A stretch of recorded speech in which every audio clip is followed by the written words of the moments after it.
How's it going, Mudgies? So today I just wanted to make a quick little video about dissonance and its use and importance in drum and bass, especially the good kind of drum and bass that we like, the dark stuff, the heavy stuff. Um, so there's a question that often comes up is, how much music theory knowledge do I need to produce drum and bass? And this is obviously a debatable topic. You could be really, really well musically trained and make really awesome drum and bass with lots of different progressions and just like really complex musical ideas that are kind of all, thought out. Or you could make something a little more simple, just sticking to great sound design, great mix down and keeping things simple and just following a very simple melody. And both types of songs are great. If you're gonna go and learn about music theory, which I would recommend to some level, then obviously it's only going to help you. But if you just want to make dance floor bangers, oftentimes just a very, very small amount of musical theory is going to be fine. Personally, I went to university to study digital music and sound art. This was in the University of Brighton, which is in England. And it was a great place. But for those of you who know the producer Metric, who's obviously quite famous, and much respect to him. He was actually on my university course as well, in a couple of years above me. But that's a side note. Essentially, whether you have a big knowledge of music theory or not, you're still going to be able to make great songs, in my opinion. So I studied more electronic music production and kind of the artistic side of synthesis and sound design and things like that. But I'm not like musically trained. I had a little bit of, I had some piano lessons when I was younger, so I can play the keyboard a little bit. And I know like the kind of scales roughly, but generally speaking, my music theory is not that great, and it's never really been a big importance for me. But what has been helpful is just having a good ear for what sounds in key and what doesn't. I think this is something that you can naturally learn over time, but I think some people have it more. Comes more easy to some people. So I've had some students in the past who've struggled to notice when a particular sound is out of key, and some other people just like really have this ear for what's in key and what isn't. Okay, so it's something that you can develop over time though, with a bit of training. But like for me personally, I always just relied on my ears and thinking, is this sounding like in key and does it kind of fit or not? And I have not really got any, as I said, personal like high level of music theory at all. I just rely on my ears for that. Back to the point, back to the topic at hand, which is about the dissonance.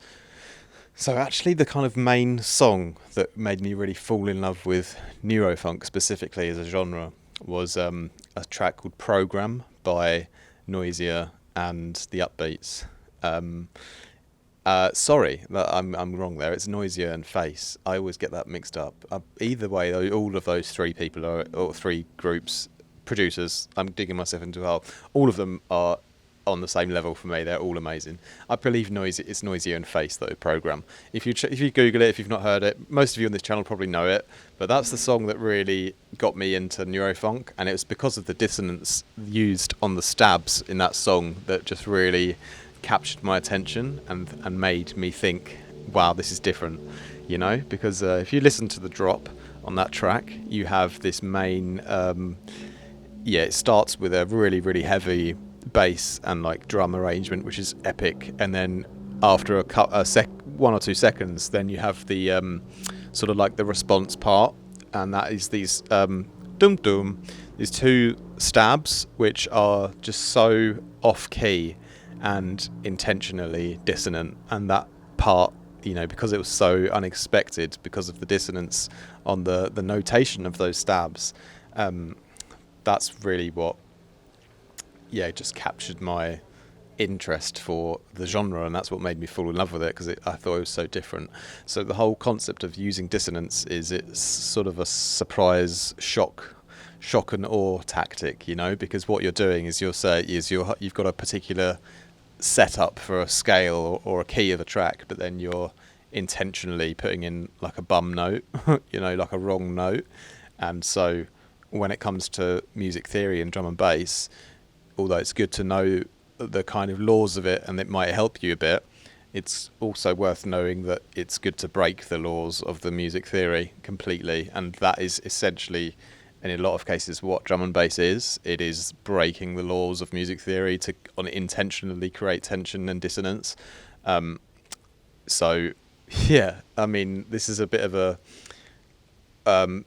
lot of you guys on this channel probably already know this, but I just thought it could help a couple of people, because some people will think that they have to train themselves on music theory so they can abide by the rules of the music theory in order so that their track will sound professional and good. But it's just worth noting that although it's great to know about the music theory laws, the reason why you want to actually know about them is so that you can know when to and how to best intentionally break them, because that is drum and bass. It is a rule-breaking genre, and that's why we love it. It's a genre where we club together a bunch of different inspirations, influences. It's an empty canvas for our own desires and imaginations to really just express whatever we're feeling and just convert it into something with a high level of impact and energy that rocks people's worlds and makes people go nuts on the dance floor. And of course, we're going to break every single rule that we can. So when you're making drum and bass, you want to improve as a producer. Learn as much as you can in order so that you can break the rules. That is the key with drum and bass. It's the coolest, newest D&B, in my opinion. It's difficult to always come up with new, do something new and push the genre, the boundary. But the coolest stuff is always going to be the stuff that pushes the next boundary, breaks the next rule, does the next new disruptive thing. And yeah, when you hear something that's like not been done before, that's just what gets me excited, especially. And that's how I fell in love with drum and bass and neurofunk when I heard that track Program, and I sort of heard that intentional dissonance on those stabs, and I was like, oh, I was not expecting that. This is dark and filthy and dirty, and I love it. So yeah, dissonance, super important to familiarize yourself with the concept so you can use it in a creative way. And obviously with dissonance, the idea is that less is more. It's a little unexpected twist of dissonance in the right moment that will just make your track stand out and give it that edge. But you don't want to go overboard with it to the point where everything is out of key and everything is like weird and horrible and nasty. You want to have that nastiness in a controlled way. So yeah, learn about your theory, learn about your scales, be prepared to break the rules in little ways here and there, in a subtle way, and then in that way I think you can get the best result from using dissonance in your drum and bass tracks. Hope that was a helpful video for you guys. Much love, take care, have a great rest of your day, and I'll chat to you guys soon. Peace out.